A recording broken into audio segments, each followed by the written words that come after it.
وہ کہتی ہیں کہ کچھ علماء کا کہنا ہے کہ قرآن صرف علماء کے سمجھنے کی چیز ہے، یہ عام آدمی کے لیے ممکن نہیں۔ اس پر تھوڑی سی روشنی ڈالیں۔ میرے خیال میں یہ ایک خاصا مغالطہ آمیز خیال ہے کہ جس کو عام کر دیا گیا ہے، اور اس میں صرف تھوڑا سا فرق جو ہے تعبیر کا، وہ اگر ہو تو بات درست ہو جائے گی۔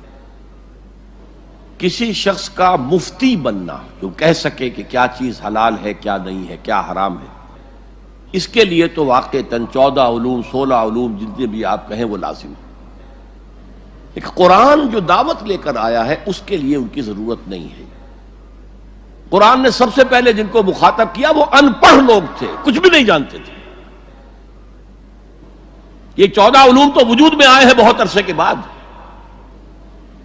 ان میں سے کوئی علم اس وقت موجود نہیں تھا۔ تو قرآن کے اندر جو طاقت ہے، یہ تسخیر کر سکتا ہے، مسخر کر سکتا ہے لوگوں کو۔